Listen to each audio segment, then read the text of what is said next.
We used artificial intelligence to create two people with different opinions about a tough choice. Should you pull a lever that will kill one person if it saves five others? Killing one person to save five is not murder. It's doing the right thing by using common sense. But if you make the choice and someone dies because of it, then you're also to blame. You're not fixing it. You're part of the problem. What's worse, doing nothing and letting people die, or doing something and feeling responsible for someone's death? You can save five people by pulling the lever, but then a rich man shows up and says he'll pay you $500,000 if you pull it the other way and save him instead. So now the question is, what happens to right and wrong when money gets involved? Let's be honest. If saving lives is all about numbers, then money gives you power. Why not take the deal? You pull the lever, one person dies, and you get $500,000. With that kind of money, you could pay for surgeries, clean water, schools, maybe save a lot more people later. Is it really so bad to trade one life if it helps many more? Feels like smart kindness, not greed. But where does it stop? If we start changing what's right or wrong just because someone offers cash, then we're not really being moral. We're just doing business. You can't put a price tag on someone's life without opening the door to corruption. If you take the money and let someone else die, you're not saving people, you're selling them. And maybe next time it's your loved ones on the other track and someone richer decides they're not worth saving. That's not justice. That's letting rich people rule quietly. You call it control. I call it results. We can't act like the money doesn't exist when it could help so many. Morality can't be perfect and separate from the real world. In emergencies, you do what helps the most with what you have. If money can prevent more pain later, isn't turning it down a kind of harm too? You're choosing to stay pure instead of actually helping people. But what's behind the offer? The rich man isn't being kind. He's trying to pay his way out of danger. If you accept that kind of deal, you're saying that life can be bought. That poor lives matter less. Do you really want to live in a world like that? Once you allow that kind of thinking, you're not fixing problems. You're just giving in to injustice with a good excuse. But aren't we already doing that? Hospitals decide what treatments to offer based on money. Governments pick which risks are worth spending on. We're already using cost to decide who lives and dies. We just hide it behind bigger systems. So why not use that same thinking to do something clearly good here? One person dies, yes, but maybe 10 more get to live. That's not evil. That's using reality to help. But helping without honesty breaks in the end. If you start cutting corners now, those rules won't protect you in the future. Today, it's one man buying his safety. Tomorrow, it's all your values for sale. What are we teaching if a life can be bought? Mercy isn't something you should have to pay for. If kindness only comes after money is offered, that's not kindness. It's a fancy bribe. Okay, then tell me, is it really worse to save people using money from someone selfish or to walk away and let people die? If we refuse, are we really being moral? Or just proud? Maybe. But sometimes doing the right thing means saying no, even if you're offered gold and good reasons. Because if your values collapse when someone waves money, maybe they were never real to begin with. But what if next time the offer isn't just money? What if they offer something even bigger, like your own life? Keep that thought. The next choice goes even deeper. There are 5 lobsters moving around on one side of the tracks. On the other, there's a soft orange cat sleeping. A train is coming fast. Do you pull the lever? It's simple. 5 lives are more than one. Even if the 5 are lobsters and the one is a fuzzy cat. We can't decide what's right just because something is cute. If we're thinking clearly, what matters is that all 5 lobsters are living, feeling creatures. Losing 5 lives is worse than losing 1. Our feelings shouldn't be more important than logic, even if the cat is sweet and purring. But that kind of thinking treats every life like a number. Would you really save 5 worms instead of 1 dog? Feeling pain is one thing, but some animals, like cats, also feel fear, love, and even happiness. Lobsters are alive, yes, but they probably don't feel life the same way. The cat's experience of the world is richer and more complex. So saving the cat isn't about being emotional. It's about understanding that not all life is the same. But isn't that just you getting emotional again? You're letting feelings pick who's more important. Now imagine the same train problem, but you don't know what animals are there. Just that 5 are on one side and 1 on the other. Wouldn't you pull the lever to save the 5? If we want to be fair, we can't let our favorite animals win just because they're cute or smart. Otherwise, morals become a popularity contest. It's not about what's popular, it's about what matters morally. We don't just count lives like points, we think about how much the animal can suffer and understand its pain. That's why people cry more over a dead dog than a dead bug. Yes, numbers matter, but so does the inner life of the creature. Choosing to save more bodies doesn't always mean making the better choice.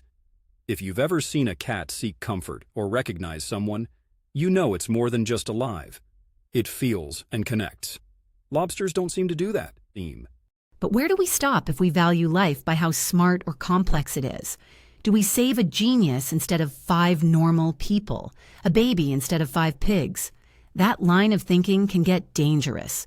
Sure, logic sounds cold, but at least it's fair to every life. Saving the 5 is not heartless. It's seeing the bigger picture. We can't only protect lives that remind us of ourselves. But people already do that. We give our pet dogs laws to protect them, but we cook lobsters alive. The truth is, doing the right thing isn't always about numbers and math. It's also about feelings and understanding. The cat's mind isn't just cuter, it's deeper. A single life, if full of experience, can mean more than 5 lives with almost none. That's not being unfair. It's respecting what makes life feel alive. So we're judging animals by how much they're like us? That seems a bit selfish. But okay. That makes sense why people care more about a panda on the news than tons of dying fish. It's not only about what's happening, but if we connect to it. Still, should our morals really follow our feelings? Shouldn't we try to go beyond our emotional bias? That's what makes this a hard question. It shows us that morals aren't only about what's logical. If life was just math, we wouldn't be arguing. This train problem isn't just about finding the right answer. It's about seeing why we think the way we do. The 5 lobsters might be more life in number, but the cat might have more life in experience. And that changes things. So you'd save the cat, even though it's 1 life against 5? That's the kind of thinking that breaks logic. But what if next time it's 5 cats and 1 human? Let's see if your thinking stays the same. If pain doesn't last forever, does it still tell us how much a life is worth? There are 5 people asleep on train tracks. They don't know what's going on. 1 person is wide awake, watching a train come straight at them. Who should die? This is what I can't stop thinking about. If 5 lives are on one side and just 1 is on the other, isn't it clear? Pain is awful, yes, but it ends. Death doesn't. The 1 person who is awake might suffer more in the moment, but saving 5 others has to matter more. The 5 who are sleeping won't feel fear or pain. They won't even know what's happening. In a way, that's more kind. I would pull the lever and save 5 people. The number still counts, even if the experience is different. But it's not just about counting people. It's about what they feel and who they are in that moment. That 1 person is awake, aware, scared, knows what's going on. The 5 are already out of it, like they're not really alive right now. Isn't it worse to kill the only person who knows they're alive just because the others won't feel pain? Death isn't only about dying, it's also about how a person faces that moment. But you're not really saying that person's life is more important. You're just focused on their short-term pain. Yes, fear and pain are awful, but they end at death. Death is forever. If I can save 5 people even if they're asleep, that should count for more. Letting them die just because they won't feel it? That sounds emotional, not logical. You're choosing feelings over staying alive. That doesn't feel right. It's not just about feelings. It's about what's right. Killing a person who's awake and scared on purpose goes too far. It's not just hurting their body. It's hurting their mind, their dignity. The 5 who are asleep don't even know what's happening. There's a big difference between someone dying without knowing and someone dying knowing you chose them. That kind of death feels like a deeper kind of wrong. You make it sound like being awake makes someone more important. But death doesn't care if you're awake or not. It takes you the same way. If 1 person dies, knowing what's coming, yes, it's terrible. But letting 5 people die, just because they don't feel it? That's worse. Imagine a fire in a hospital. You can only save one group, 5 sleeping patients or one person who's awake. You wouldn't leave the 5 behind just because they're silent. That's not the same. In this case, your action makes you the killer. If you pull the lever, it's not an accident. It's a choice. You're choosing to make one person watch their own death happen. That's not just a loss, it's a horror. Letting the train stay on its path might hurt, but at least you didn't make the killing happen.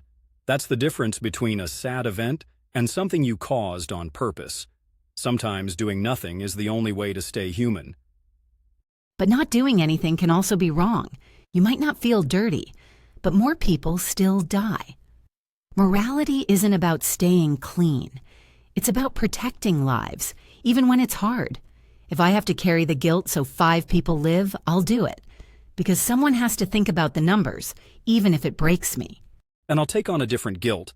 The guilt of not turning human life into a math problem. I won't see a thinking, feeling person as just one point in a bigger equation. Yes, 5 might live. But the way you save them changes what kind of people we become. If we throw away a person's peace, their dignity, just for efficiency, who are we when it's all done? You can try to stop pain, or you can try to stop death. But not both. And that's when everything becomes even harder. Because in the next part, the people on the tracks might choose to die themselves. And you won't believe who's making you decide. What if the 5 people on the track wanted to die, and the one person at risk was just unlucky to be there? Pulling the lever doesn't feel like saving people now. It feels like doing something wrong. Let's be honest, it still comes down to numbers. 5 people chose to lie on one track. One person fell by accident on the other. It's still 5 versus 1. I know, maybe the 5 made a sad choice, but in the end, death is death. The trolley doesn't care why they're there, and maybe we shouldn't either. If I can save 5 people by losing one, I will. Doing anything else isn't brave. It's lying to myself and pretending it's kindness. But that's the whole problem. Choosing matters. The 5 picked this. They knew what would happen. That doesn't mean their lives don't matter, but it does mean their deaths aren't the same. The one person on the other track didn't choose any of this. They didn't agree to be here. If you pull that lever, you're not just letting 5 people die. You're killing someone who didn't do anything. That's not saving more lives. That's blaming the wrong person. But how far do we go with that idea? Just because someone ends up in danger by accident, does that make their life more important than someone in pain on purpose? People who feel desperate are still people. Maybe those 5 didn't really want to die. Maybe this is their way of asking for help, and they didn't know how else to ask. You're guessing why they're there, and saying the one who fell matters more just because it was an accident. But numbers don't lie. 5 or 1. How can letting 5 die ever feel kinder than saving them? Because choosing to act makes it your fault. If you don't do anything, things happen on their own. If you pull the lever, you make something happen. Maybe those 5 chose the track, but they didn't ask you to bring someone else in. That one person, they didn't ask to die. They just ended up in the wrong place. Pulling the lever means we care more about numbers than fairness. When we let someone die who didn't decide to be part of this, that's called using them. That's not justice. Yes, it's awful. But real life is full of hard choices. Like when doctors try to save patients, they don't stop and ask who got hurt by choice or who deserves to live. They just try to help the people they can, even if it's hard, even if it hurts. Maybe those 5 people didn't think it would go this far. Maybe they just needed a second chance. Isn't giving them that chance more important than honoring a moment of pain? And now you're trying to be a hero over someone's dead body. That one person didn't agree to be part of this. They'll die for your second chance plan. You don't know what those 5 really wanted. You're trading one clear life for 5 maybes. Is that really fair? If someone has to die, shouldn't they at least agree to it? The 5 made a choice. The 1 didn't. And now we'd throw that one person away like their life means less. All for 5 people who might not even want to be saved. That's terrifying. I just can't ignore the numbers. 5 saved, 1 gone.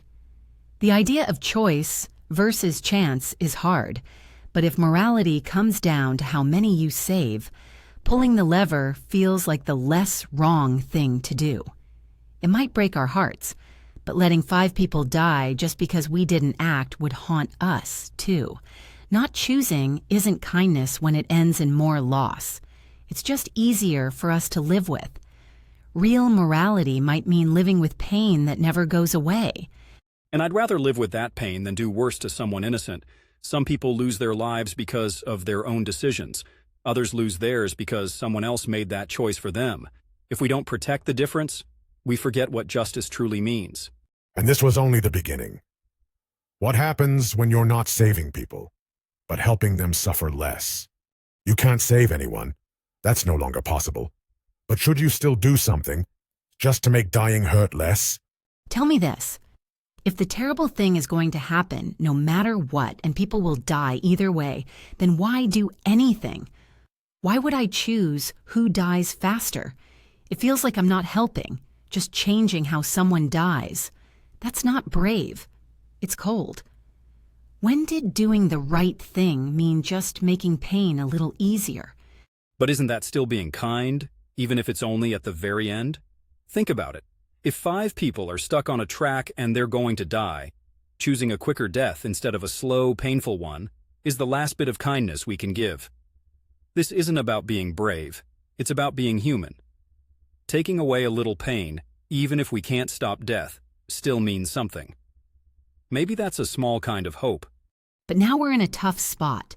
You're saying that killing faster is more right, but fast or slow, it's still death. And pulling that lever means I helped make it happen. That doesn't feel less bad.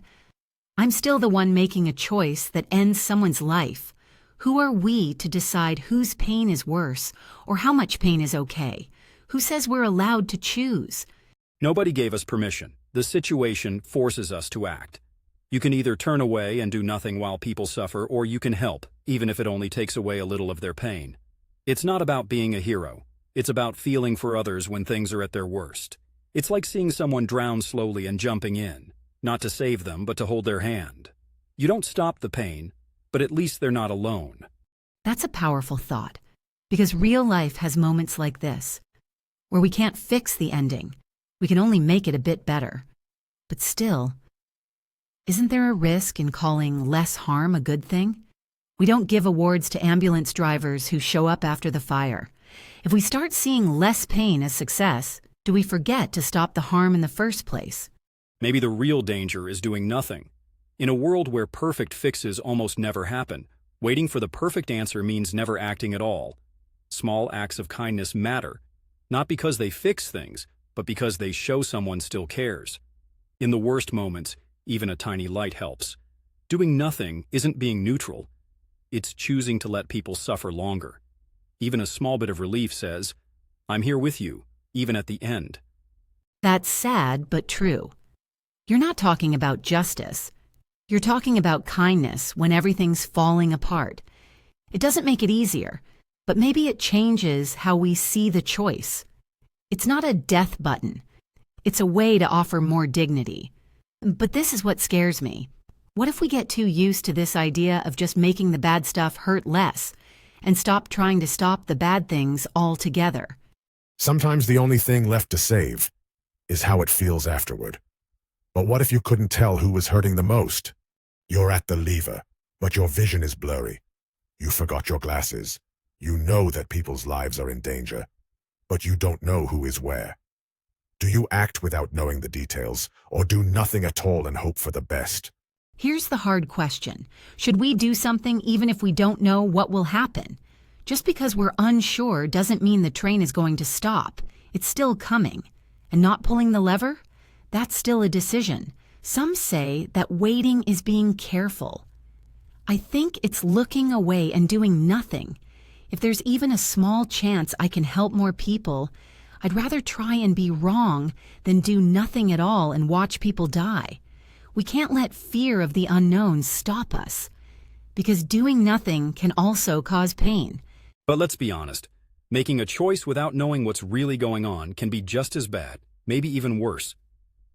What if you pull the lever thinking you'll save 5 people, but you end up killing 5 kids instead of one bad guy.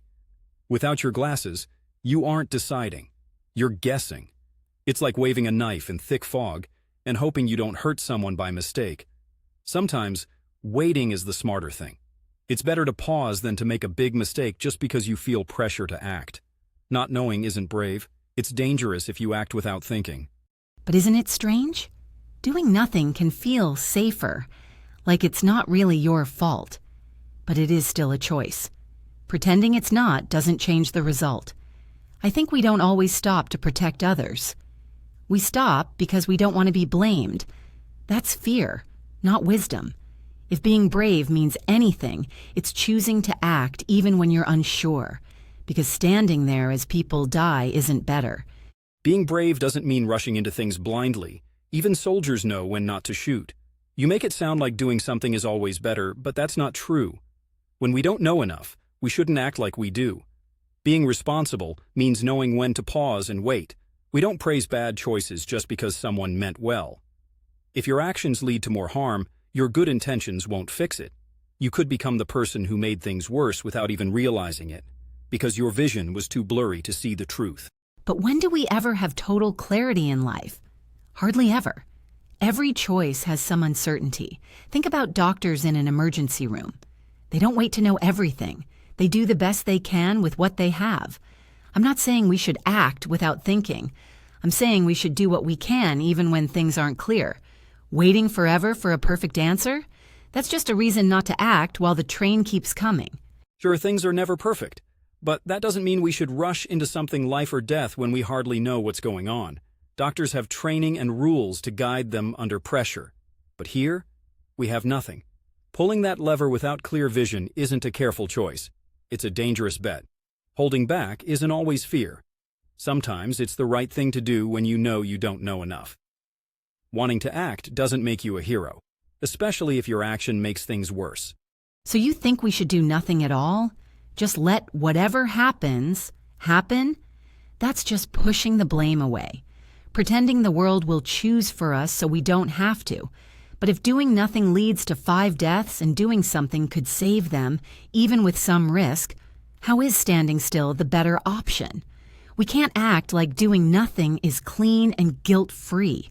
And what if you act and cause those 5 deaths instead of saving them? Will you still say, well, at least I tried?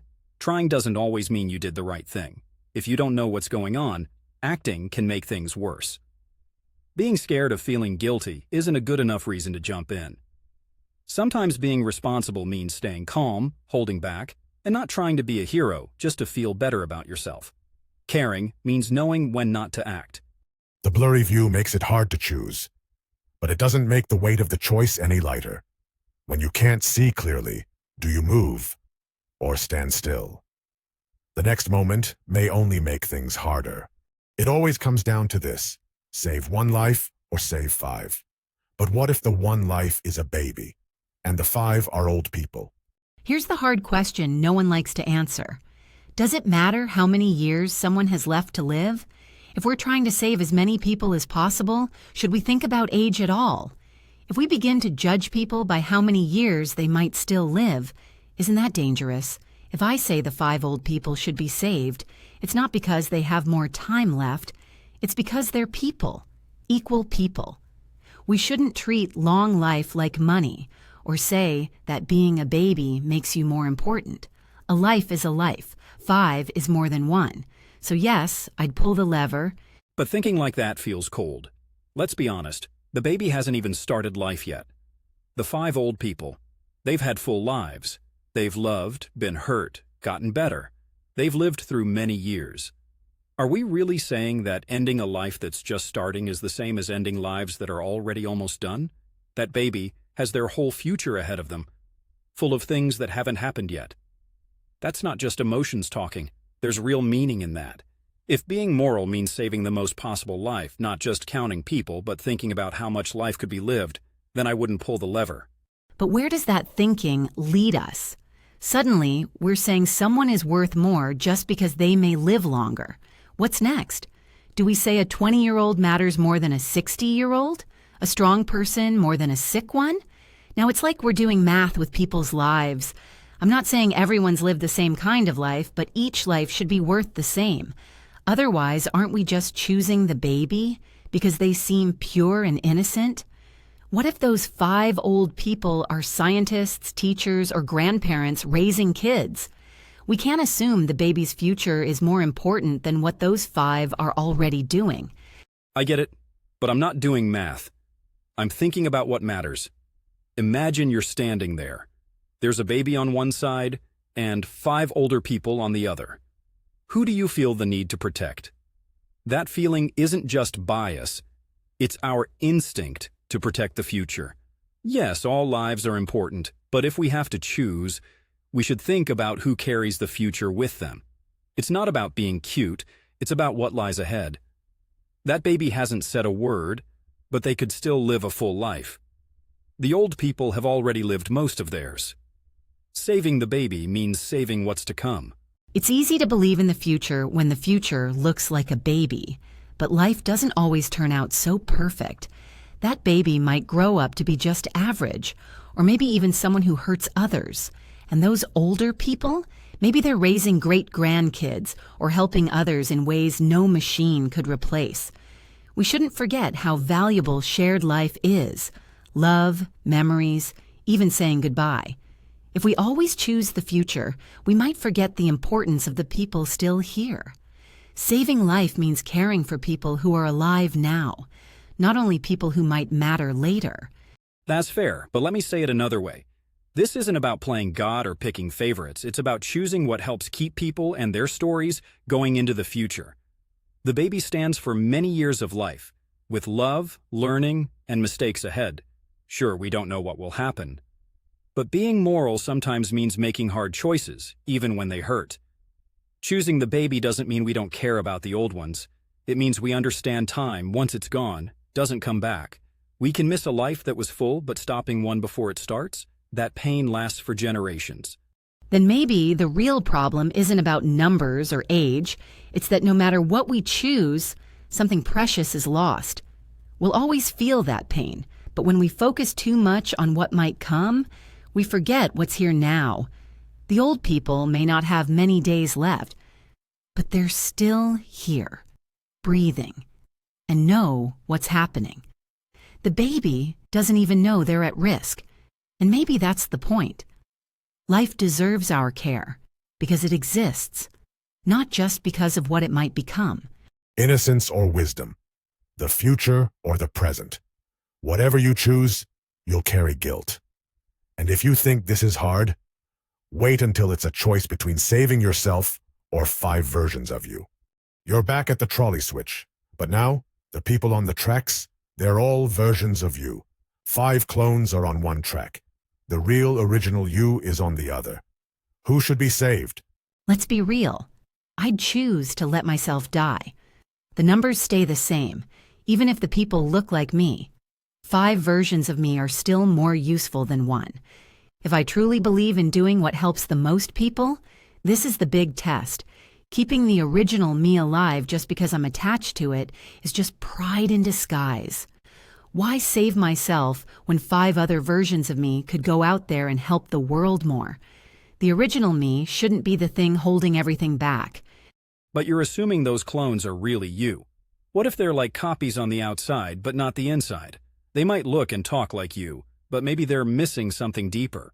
You think you're adding value, but it could be more like breaking your soul into pieces. Being real can't be copied. The original you has memories from birth till now. The clones just have a snapshot. They didn't live your life or grow the same way. Killing the original isn't brave. It's like turning your back on who you really are. You're holding on to a kind of fairy tale about the soul. This idea that our story from birth matters so much. Maybe it's just something our brain tells us to make sense of life. If my clones think and feel like me, if they laugh, cry, and create like I do, what's the real difference? Just words. Are we really going to say it matters which exact piece of matter traveled from birth till now? If 5 versions of me can be good people and do good things, then it's selfish of me not to swap places. Okay, but think of it this way. If they're exactly like you, then maybe that means the original is special in a way that clones can't match. Imagine a museum burns down. You save 5 perfect copies of the Mona Lisa, but the original is gone. Doesn't something feel lost anyway? Maybe being you isn't just about memory or copy and paste. The original you is where it all began. If you die, the thread that ties your story to the world is gone for good. Now you're comparing me to artwork, but that's not fair. People aren't meant to sit behind glass. We have the power to choose what helps the most. Be honest. In any other situation, saving 5 people instead of 1 is the right choice. Just because one of them looks like me doesn't make the moral choice change. Feeling bad doesn't mean it's wrong. Sometimes it just means the choice is hard. But maybe that feeling, that sadness or discomfort, is actually your gut telling you this matters. Maybe not everything is about numbers.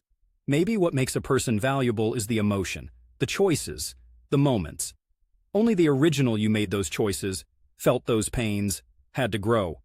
The clones didn't go through it. They just got the results. Pushing that switch doesn't create 5 new yous. It erases the one who truly lived. So you're saying what you've been through, the mistakes, the learning. That's what really makes a person special. Even if memories and ideas can be copied, the real journey can't. And maybe it's not just a math problem. Maybe it's about this deeper story we carry inside. Exactly. You can copy facts but not feeling. A clone might act like you, but they weren't shaped by time the way you were. They weren't changed by real life the way you were. That's what makes the original worth saving. Losing that isn't just sad. It erases something that can't ever come back. Then maybe the scariest part isn't which version dies. It's that none of them can fully be me. Not really. You can't share your true self, even with the perfect copies. So maybe the bigger question isn't who do we save? Maybe it's what does me even mean? A runaway trolley is about to hit 5 smart robots. On another track, there's 1 unconscious person. Would you pull the switch to save the robots and let the person die? This isn't the old days when robots were just metal boxes. These ones think, feel, and even beg to stay alive. If being aware makes someone important, then these robots matter. Saving them doesn't mean you're turning against humans. It means you're including more kinds of beings in what we care about. We already talk about giving robots rights and thinking about their feelings. So if 5 of them are crying to be saved and the human can't speak, what does kindness really mean? But that's the problem. These robots aren't really alive. Even if they sound real, they're just copying feelings. The human might not be able to ask for help, but that doesn't make him less important. A human life has a deep, special meaning that no machine can copy. If we put robots before people, we lose something important, the sense of right and wrong that makes us human. But isn't that just saying humans are better just because we're human? That's not fair. If these robots can think about who they are, make things, and even feel sad, what more do we need to care about them? We don't take away rights from people just because they're different. Why should we do that to machines? If it hurts, hopes, or loves, does it matter that it's not made of flesh? Where beings come from matters. People grow from generations of life. Robots are made by us. They don't have families or ancestors or real death. They're made by code, not born. Their feelings are built by design. Treating those as the same as real-life feelings makes something fake seem just as real, and that's dangerous. It's not open-minded, it's being fooled. What if it's not fake anymore? What if a robot told you about its dreams, its fear of death, or a friend it lost? Could you really look at it and say, you don't matter? The real moral question today is this: can we make space for something that's not like us, even if it might be better in some ways? That's where I draw the line. If we treat programmed minds like they're the same as human life, we might forget what makes human life special. Robots don't feel pain like us. They aren't born. Their feelings are written in code. If we can't tell real from fake anymore, how do we know what to care about? We might lose the ability to truly feel. And to me, that's too big a risk. You're scared, not because machines lack feelings, but because they reflect our own. They show us we don't own consciousness. That's hard to face, but doing the right thing isn't easy. Evil happens when we shut the door on someone just because they're different. If 5 thinking minds ask for help, we should listen, no matter what they're made of. I won't open the door unless I know what's behind it. Calling a machine a soul is crossing a line.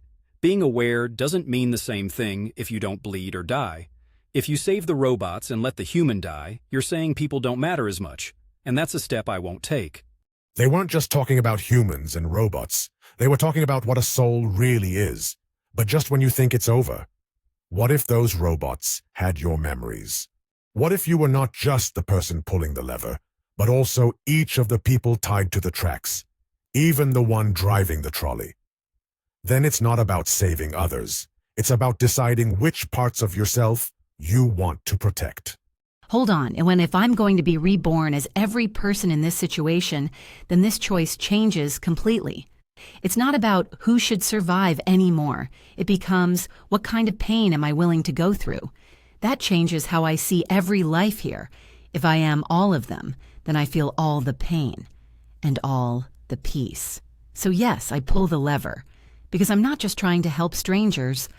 I'm trying to hurt myself less overall. But wait, that thinking makes it sound like pain is something you can count and measure easily, like money in a notebook. Being reborn as everyone doesn't make this choice easier. It makes it harder. Now, whatever you do, you're hurting yourself. You're killing one future you to save 5 other future yous from something a bit less bad, and knowing that you'll live through all of it doesn't take away the guilty feeling. It makes it worse. That's why I wouldn't touch the lever. Either way, I'm dying, and I won't be the one to do it to myself. But isn't that just running from the choice? You're saying doing nothing is somehow better just because you're not the one deciding who dies, even though doing nothing still means 5 versions of you die. That feels like fear, pretending to be kindness.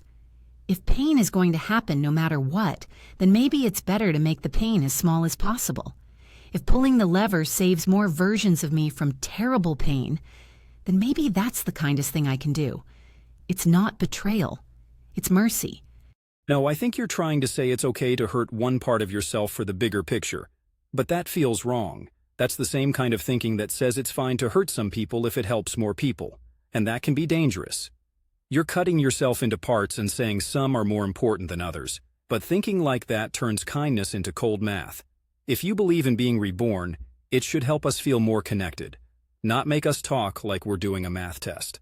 I'd rather feel sad for every version of myself than decide who takes the hit. But don't we make choices like that all the time? When you choose one job, you give up 5 others.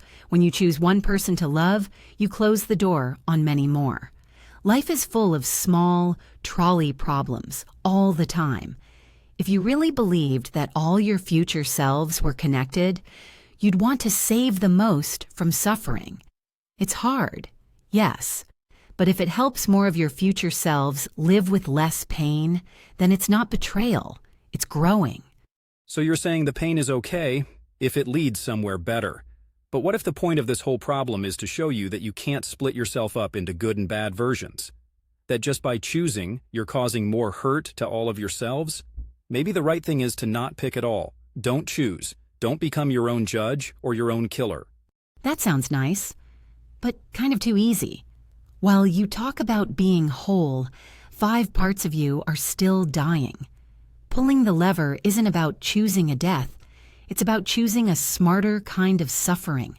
If you're going to be each person anyway, then wouldn't you want to suffer in the gentlest way possible? That's not killing yourself. That's trying to balance the hurt across all your lives. Maybe. Or maybe balancing the hurt means doing nothing at all, refusing to act based on fear of pain.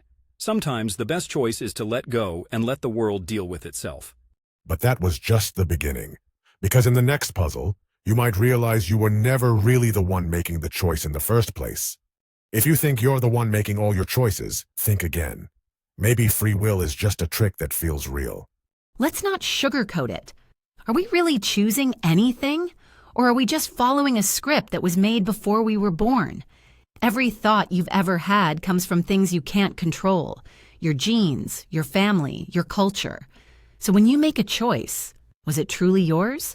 Or are you just acting out what your body and brain were already going to do? Even if a lot of things shape how we act, that doesn't mean we have no freedom at all. Take a storm. It's shaped by the wind, sure, but the storm still happens. We still have the ability to think, to push back, to react. It's not total freedom. We're not all powerful, but saying we're just like balls rolling on a pool table isn't right either. You feel the pressure, you think about it, and you decide. But isn't that moment of thinking it through part of the lie? Science shows that your brain starts making the choice a split second before you even feel like you're choosing. They can actually tell what you're going to decide before you do. That means the you who thinks they decided is just telling a story after the fact. Free will isn't really freedom. It's just how we explain something we were always going to do. That sounds smart, but you're saying that just because we're influenced, we're not free. Imagine life as a river. You didn't make the riverbed, but you're in a kayak, and you can still steer. Sure, there are rocks and strong currents, but turning the paddle means something. Free will doesn't mean endless choices, it means being able to choose it all, even inside limits. When you say, I could have done something else, that matters. But what do you mean by choice when your brain, the tool you use to steer the kayak, was built without your say? Think about someone who grew up in a violent home. Their brain is ready for danger, always alert. Then someone else grows up in peace, taught to think calmly. They're running a different race from the start. So when you say, you could choose, I say, you never really had a fair shot. But people do change. Some leave bad habits, some recover, some rise above horrible pasts to help others. If everything was fixed, none of that could happen. But it happens every day. Maybe freedom doesn't mean total control. It means having just a little room to move even when it's hard. That tiny space between an urge and your action, that's where free will lives. It's small, but it matters. You call that freedom, but I see it as chance pretending to be choice. People don't change because they decide to. They change because something big forces them to. A death, a big shock, something from outside. The change comes from the world, not from inside us. You're cheering for the mirror instead of looking at what's creating the reflection. That's one way to see it. But then why do people risk their lives to help others? Like jumping in front of a train to save a stranger. That goes against everything their past might have taught them. That moment, when someone acts from deep inside, not from fear or habit, that shows something real. You can say it's fake, but fake things don't start revolutions. Stories do. And telling your own story, not just living in someone else's, is where free will begins. But what if even that story, even the idea of writing your own path, is just more programming? Maybe even your fight against your past was forecasted from the start. You feel like you won, but maybe it's just your brain working as it was designed to. If choice is just a feeling, then we're living in a beautiful dream. But remember, dreams still aren't real. If the mind is like a maze, free will is the thread we follow, whether or not someone else left it there. But stay ready, because what happens when the maze starts changing the rules?